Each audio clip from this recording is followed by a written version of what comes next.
ఉద్యమం నిర్విరామంగా శాంతియుత మార్గంలో జరిగిందండి. నిజంగా ఇవాళ అమరావతి విజయంలో క్రియాశీల పాత్ర మా మహిళామ తల్లులదే.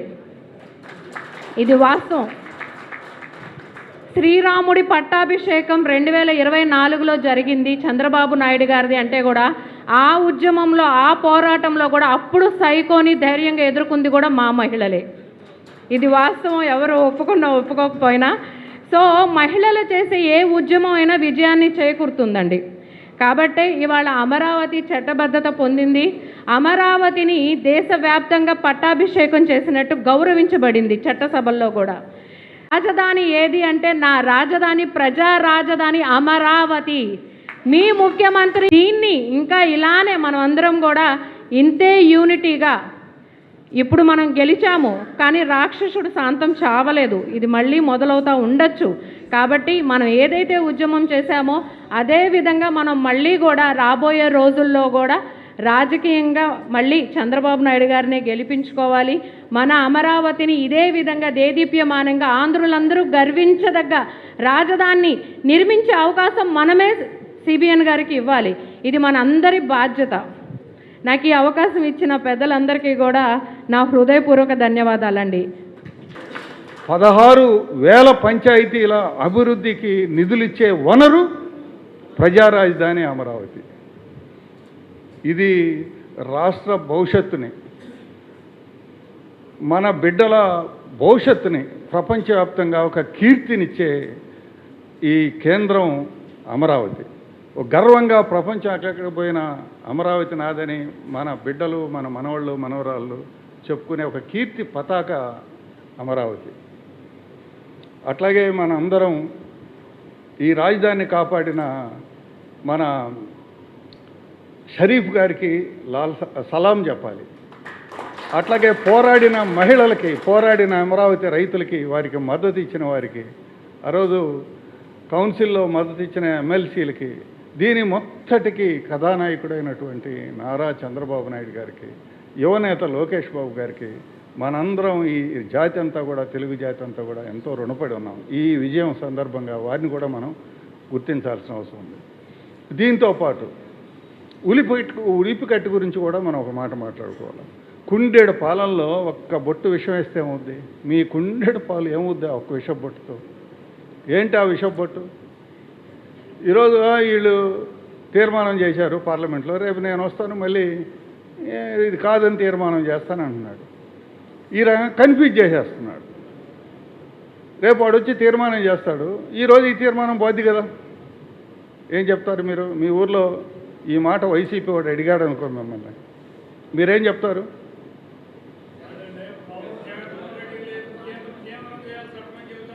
కేంద్రం మళ్ళీ రేపు మేము ఇంకో చట్టం చేస్తాం, దీనికి వ్యతిరేకంగా వద్దంటే చట్టం చేస్తాం. అందువలన దీనికి సరైన, నాకు 2 నిమిషాలే టైము, అందులో 1 నిమిషం అయిపోయింది, ఇంకొక నిమిషం ఉంది. రైట్, వస్తున్నా ఆ పాయింట్. రైట్ అమ్మా, రైట్ చెప్పండి. ఆ పాయింట్కి ఏంటంటే, ఈరోజు 2022లో హైకోర్టు ప్రధాన న్యాయమూర్తి మిశ్రా గారి జడ్జిమెంట్, మిశ్రా గారి బెంచ్ జడ్జిమెంట్లో ఏమని చెప్పారు?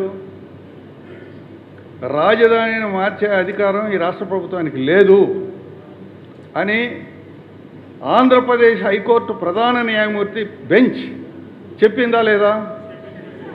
తీర్మానం రాశారా లేదా? ఎందుకు వీళ్ళకి మార్చే అధికారం లేదని చెప్పారు?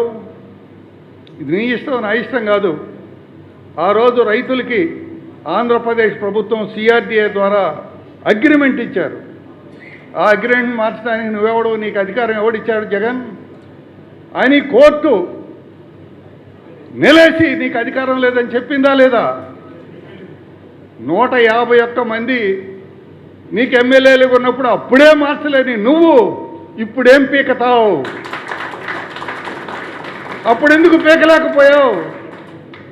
కోర్టు నీకు ఆ అధికారం లేదు, నీకెంత ద్వేషం అన్నా ఉండొచ్చు, కానీ చట్టాలు ఒప్పుకోవు అని చెప్పి ఆ రోజు ఖరాఖండిగా జడ్జిమెంటు మిశ్రా గారు ఇచ్చారా లేదా? నువ్వు ప్రజల్ని ఎందుకు తప్పుదారి పట్టిస్తున్నావు? నీకు తెలిసి మాజీ ముఖ్యమంత్రిగా ఎందుకు అబద్ధాలు చెప్తున్నావు అని మీరు రచ్చబండ దగ్గర వైసీపీ వాళ్ళని నిలయాల్సిన బాధ్యత మీకుంది. అట్లాగే ఇంకా 6 నిమిషాలు ఆ టైం. అట్లాగే ఈరోజు చంద్రబాబు నాయుడు అమరావతిని తెలుగు బిడ్డల ప్రపంచ ఖ్యాతిని వచ్చే రకంగా ఒక సింగపూర్ లాగా, ఒక దుబాయ్ లాగా, ఒక ఆస్థానా లాగా తయారు చేయాలని ఈరోజు తయారు చేస్తూ ఉంటే, తెలుగోడు నంబర్ 1గా ఉండాలని తయారు చేస్తుంటే, ఆడాను 4,000 రూపాయలకే ఎస్ఎఫ్టీకి కన్స్ట్రక్షన్ అవుతుంటే ఈయన 12,000 పెడుతున్నాడు, ఇతను తినేయటం కోసం అమరావతి నిర్మిస్తున్నాడని ఒక విషయం పుట్టేస్తున్నాడు. దీనికి మీకు అనుమానం వస్తుందా లేదా? లేదు, ఇతర రచ్చబండల దగ్గర కూర్చున్నవాడికి అనుమానం వస్తుందా లేదా? దీనికి ఏంటి సమాధానం? ఇక్కడి నుంచి మనం ఆ సమాధానంతో కూడా పోవాలి. సోదరులారా, దీనికి ఒకే మాట, ఆ మాట అన్నప్పుడు నువ్వు రచ్చబండ దగ్గర ఏమనాలా?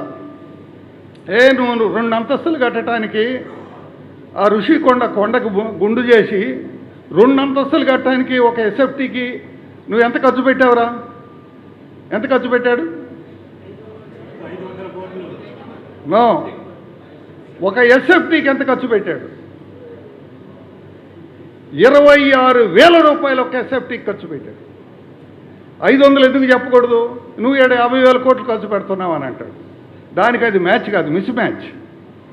ఒక ఎస్ఎఫ్టీకి నువ్వు 2 అంతస్తులు, దానికి ఫౌండేషన్ తక్కువే కదా ఉంటుంది, దానికే నువ్వు 26,000 రూపాయలు ఖర్చు పెట్టావు ఒక ఎస్ఎఫ్టీకి. ఈరోజు 40 అంతస్తులతో కడుతున్నాడు. 40 అంతస్తులకి ర్యాఫ్ట్ ఫౌండేషన్ ఎంత అవుద్ది? ఎంత అవుతుంది? కేవలం 6,000. 6,000 అయితే 12,000 అని అబద్ధాలు చెప్తున్నాడు. పైగా నువ్వు 2 అంతస్తులకే 26,000 ఖర్చు పెట్టి కేవలం 6,000 ఇక్కడ పెడుతుంటే 12,000 అని అబద్ధం చెప్తున్నావు. 40 అంతస్తులు కట్టాలంటే ఎంత ఫౌండేషన్ వేయాలా, ఎంత ఖర్చు పెట్టాలి? అయినా కూడా ఆచి తూచి మన ప్రభుత్వం 6,000 మాత్రమే పెడుతుంది. వీడు అబద్ధాలు కోరు, అసూయతో ఈ రకంగా నిందలేస్తున్నాడు. ఒక రాజుకి, ఆఖరి మాట, ఒక రాజుకి అన్ని ప్రాంతాలని, అన్ని కులాలని, అన్ని వర్గాల్ని ప్రేమించేవాడే రాజు. ఒక ప్రాంతంపై ద్వేషం పెట్టుకున్న విద్వేషి రాజుగా ఉండేదానికి అర్హత ఉందా? వాడికి రాజకీయాల్లో ఉండే అర్హత ఉందా ఎవరికైనా సరే? అట్టగా ఒక కులం పైన విద్వేషం పెట్టుకున్న ఉన్మాదికి రాజకీయాల్లో ఉండే అర్హత ఉందా? రాజుగా ఉండే అర్హత ఉందా? ఈ జగన్మోహన్కి విద్వేషపూరితుడైన ఇతనికి, ఉన్మాది అయిన ఇతనికి రాజకీయాల్లో ఉండే అర్హత ఉందా? మన బిడ్డలు గర్వించే రాజధాని పైన విషం కక్కేవాడికి రాజకీయాల్లో ఉండే అర్హత ఉందా? పొరుగు రాష్ట్రాలకి ధీటైన రాజధాని నిర్మించే చంద్రబాబు మీద నిప్పులు కక్కుతూ విషం కక్కే ఇతనికి రాజకీయాల్లో ఉండే అర్హత ఉందా? ఇతర రాజకీయాలు ఉంటే మన బిడ్డల భవిష్యత్తు ఏమవుతుంది అని ప్రజల్ని చైతన్యవంతం చేయాల్సిందిగా విజ్ఞప్తి. అవకాశం ఇచ్చిన అధ్యక్షుల వారికి ధన్యవాదాలు.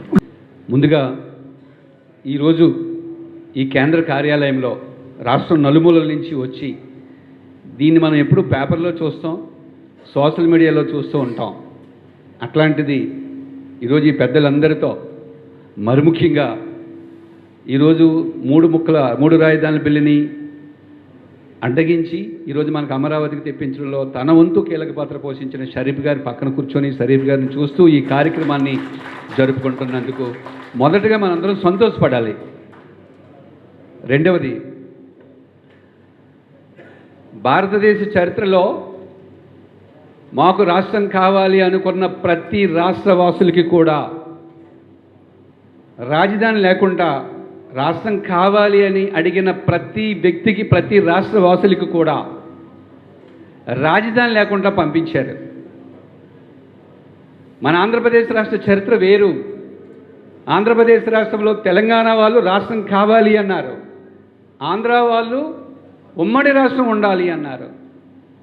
కానీ ఆనాటి ప్రభుత్వం తెలంగాణకు హైదరాబాద్ నిచ్చివేసి కలిసి ఉండాలి అని అన్న మన ఆంధ్రులకి అన్యాయం చేశారు. అంటే మొదటి నుంచి మనకు అన్యాయం జరుగుతూ ఉంది. ఈ నేపథ్యంలో ఆంధ్రప్రదేశ్ రాష్ట్రంలో సంక్షోభం వచ్చిన ప్రతిసారి ప్రజలు ఎవరి వైపు చూశారు, ఏ నాయకుడి వైపు చూశారంటే చంద్రబాబు నాయుడు గారి వైపే చూశారు.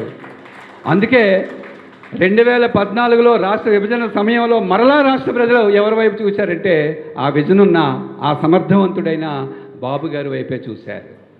బాబు గారు 2014లో నవ్యాంధ్రప్రదేశ్కి ముఖ్యమంత్రి అయిన తరువాత రాష్ట్ర రాజధాని ఎక్కడుండాలి అని ప్రశ్నిస్తే రాష్ట్ర రాజధాని అనేది మన ఆంధ్రప్రదేశ్లో 3 ప్రాంతాలు ఉన్నాయి. అటు రాయలసీమ, ఇటు దక్షిణాంధ్ర, అటు ఉత్తరాంధ్ర.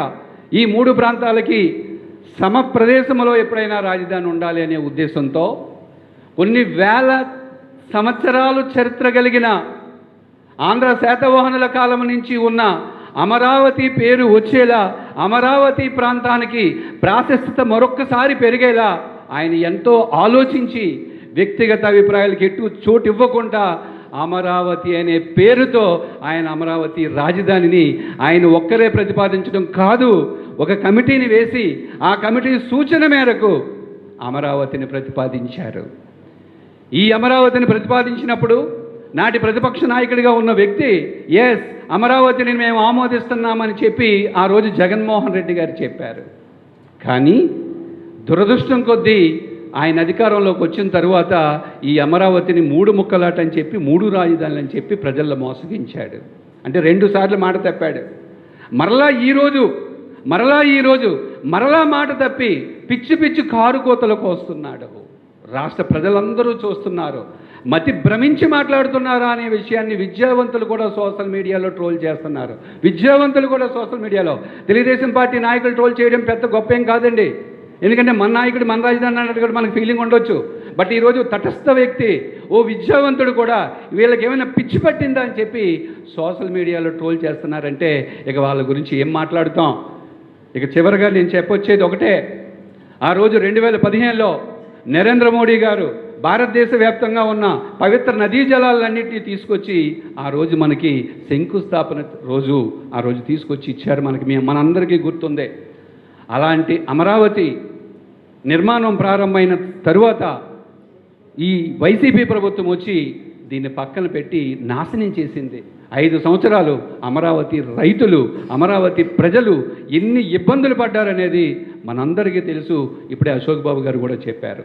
అయినప్పటికీ వీటన్నిటినీ అధిగమించి ఈరోజు ప్రత్యేక అసెంబ్లీ ఆమోదించి, లోక్సభ ఆమోదించి, వెంటనే రాజ్యసభ ఆమోదించి ఇంకొక 2-3 రోజుల్లో మనకి ప్రెసిడెన్షియల్ ఆర్డర్ కూడా బయటకు వస్తే, అఫీషియల్గా గజెట్ కూడా కానీ వస్తే ఆంధ్రులందరూ గర్వపడేలా. ఎందుకంటే గత 5 సంవత్సరాల్లో ప్రతి వ్యక్తికి కూడా నీ రాజధాని ఏది అంటే ప్రతి రాష్ట్ర ప్రజలకి ఒక రాజధాని ఉండేది. దురదృష్టం కొద్దీ ఆంధ్రప్రదేశ్ రాష్ట్ర ప్రజలకి చివరికి పరీక్ష రాసుకునే విద్యార్థికి నీ రాజధాని అంటే ఏది అంటే ఆన్సర్ కూడా చెప్పలేని దుస్థితిలో ఉండేది. ఇకపై రాబోయే రోజుల్లో ఒక హైదరాబాద్లా, ఒక చెన్నైలా, ఒక బెంగళూరులా, ఒక తిరువనంతపురంలా అమరావతి అంటే సాధారణమైన పేరు కాదది. కొన్ని వేల సంవత్సరాల చరిత్ర కలిగిన అమరావతి మా రాజధానిని మనం గర్వంగా చెప్పుకోవచ్చు. అదృష్టం కొద్దీ విజనరీ నాయకుడు మన గౌరవ ముఖ్యమంత్రి గారు కాబట్టి నా అంచనా ప్రకారం ఒక 20 నుంచి 30 సంవత్సరాలలో భారతదేశం గర్వించే స్థాయికి ఈ అమరావతి రాజధాని వెళ్తుందని మరొకసారి మీకు తెలియజేస్తూ ఈ గౌరవప్రదమైన సభలో మాట్లాడడానికి నాకు అవకాశం ఇచ్చిన పెద్దలకి మరొకసారి ధన్యవాదాలు తెలియజేస్తున్నాను. థ్యాంక్ యూ అండి. ముఖ్యంగా ఆ రోజు కౌన్సిల్లో చైర్మన్ గారి సారథ్యంలో అది నేను కౌన్సిల్కి వెళ్ళినప్పుడు మొదటి రోజు అయితే నాకు పెద్ద ఏం అనిపించలేదు. కానీ తర్వాత మనం ఓడిపోయి వాళ్ళు వచ్చినప్పుడు 1 సంవత్సరం అయిన తర్వాత చట్టసభలు ఎలా ఉంటాయని నాకు కొంచెం బాధ కూడా వేసింది. దానికి అల్టిమేట్ ఏంటంటే ఆ రోజున 3 రాజధానుల బిల్లు కౌన్సిల్కి వచ్చినప్పుడు మనం మెజారిటీ ఉన్నాం, కానీ